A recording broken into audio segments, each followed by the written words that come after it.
As a millennial born in the early 90s and hitting my prime teenage years in the mid to late 2000s, I was very much a part of the popular alternative rock music scene when Sugar Were Going Down popped.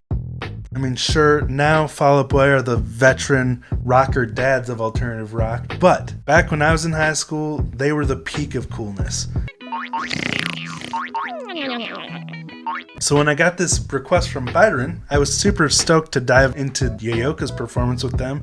I had heard about it, but I had never had time to check it out, because of course I wanted to talk about it when I watched it. Now, if you don't feel old enough already, this song came out 4 years before Yoyoka was even born. And even crazier, when I graduated in 2009, which feels like just last week to me, Yoyoka still had 5 months to go before even emerging into this world. So it's really crazy to think about the massive impact she's had on me in my adult life. How much she's been able to change it, not even being alive when I graduated. But enough nostalgic rambling. My point is, Fall Out Boy was massive when I was in high school. They were the peak of coolness. And even now, I still love rocking out to Infinity on High. I even stuck with them through to that Purple album. What was it called? Fall Out Boy Purple album. Oh, Mania. Duh. Yeah, I made a cover a few years back of the single from that album, Young and Menace. It was pretty crazy. We've gone way too fast for way too long. I was young!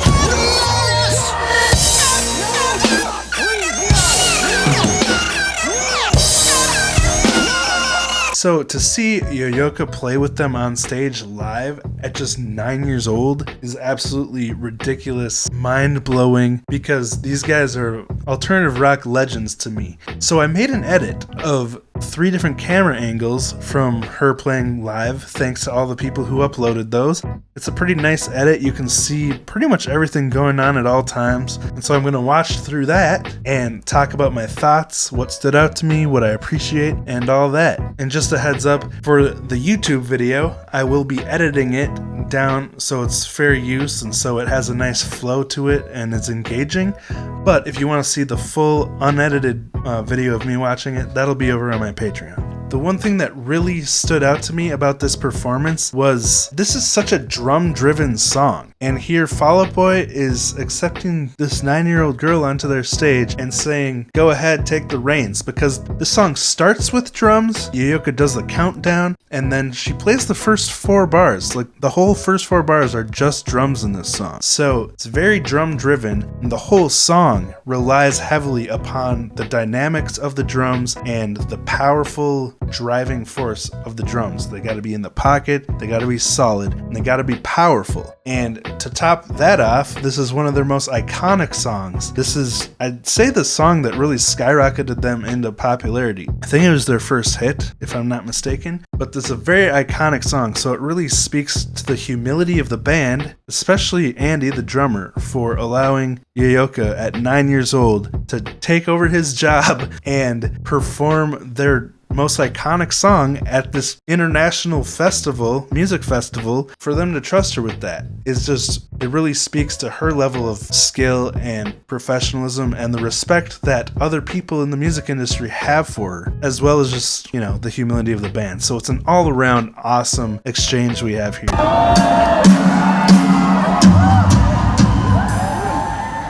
Now this is, you hear everything? This part's really interesting to me too. Future right here.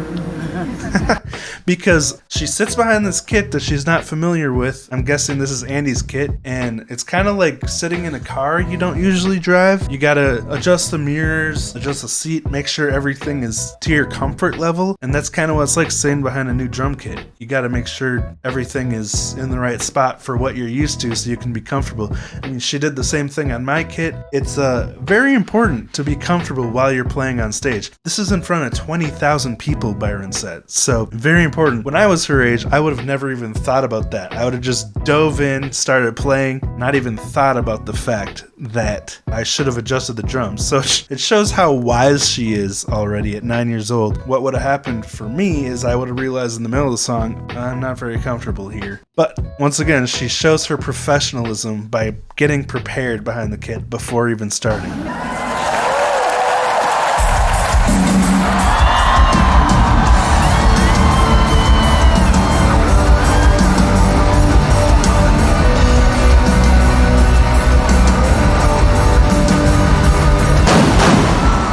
Okay, right there with the pyrotechnic explosions, that would have thrown me off. Because you can hear how loud they are with this room sound that we get out of these videos. It way overpowers the stage, the music on the stage. So they were super loud. I would panic when I heard that and probably lose my rhythm, fall out of the pocket, but Yoyoka stayed completely solid throughout that part. And I would guess she's wearing like noise isolating memory foam in-ear monitors, but still, that was loud. Another thing I think is really interesting right here, like I'm sure Patrick was a little nervous as well as the rest of the band, like hoping this would go well. There's 20,000 people here. It's their iconic song. I'm sure there was a little bit of nervousness, but right here you can see a mixture of relief and excitement when Patrick's like, okay, this is gonna go really well. He could tell this girl knows what she's doing behind the drums right here.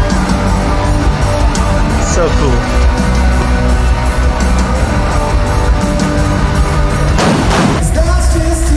So in the pocket.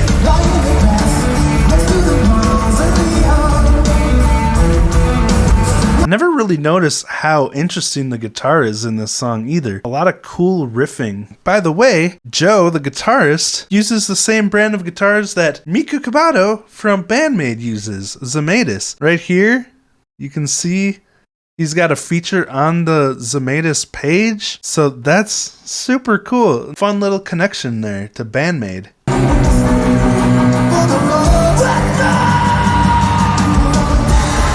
That's a perfect example right there of how reliant this song is on the drum power and dynamics for really driving the song. First, that pre-chorus that's really soft, and then there's that huge build-up that's essential for this song to have the kind of impact and vibe that it does. And so it's such an important part to get right. And of course, Yoyoka just nails it.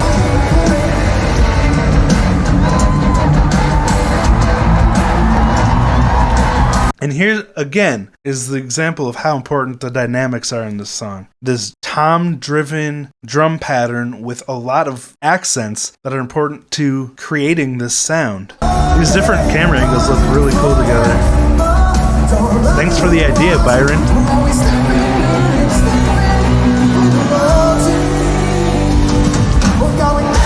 Again, nailed that drum fill right there, which is, once again, very essential to this part. The first time, it's just a straightforward build-up, but that time, it's got like a quadruplet fill right there.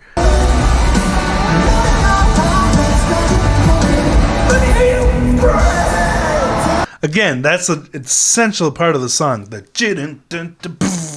perfect execution. There's a hi-hat choke at the very beginning of it, and then it goes to just kick, and then ends on that cymbal crash. But the timing is essential in this part. It's the song. It's one of the essential parts of the song that makes it what it is. But again, perfectly executed with the band. Not a lot of the drum fills and patterns in this song repeat. It's a lot of change-ups throughout the song.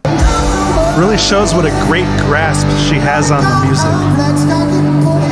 And I love how she's working the audience there. 20,000 people.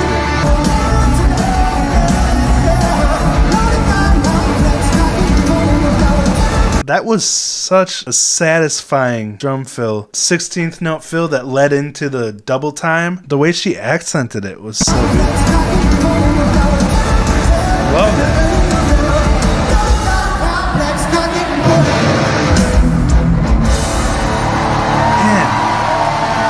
Can really rely on Yoyoka to hit all of her cues. All of the important parts of the song are just solid, because this song is so specifically crafted with those different rhythms, different drum patterns and everything. And like I said before, it's not like a simple structure where things keep repeating and stuff. Almost every part of the song is unique to what came before it. So a really impressive song to nail so well in front of 20,000 people.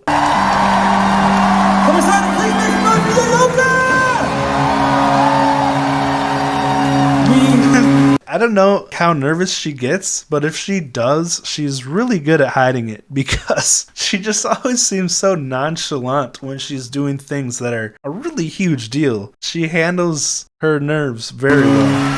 Practiced that song one time in our dressing room with no volume, and to come out on stage in front of all you guys is really awesome. That was really cool.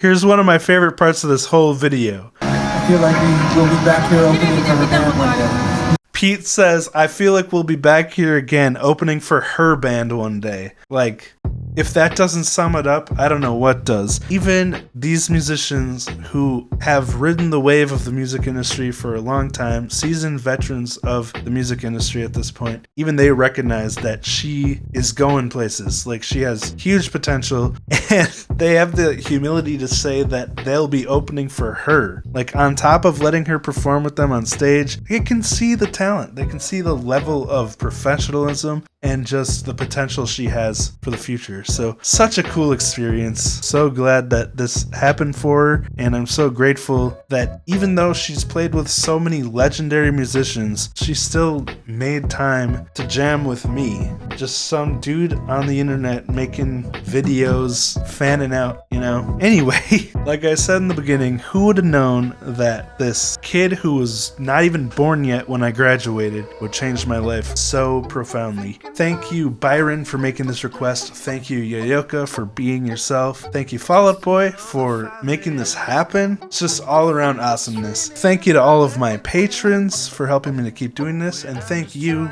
for watching this video. I really appreciate you. If you did enjoy this, don't forget to pound that like button, subscribe, and ring that buddy bell. And if you'd like me to make videos of your requests, you can always join my Patreon or visit my website that's always linked below and make a request there. But that's where I'm going to wrap it up. So thanks for watching. I'll talk to you next time.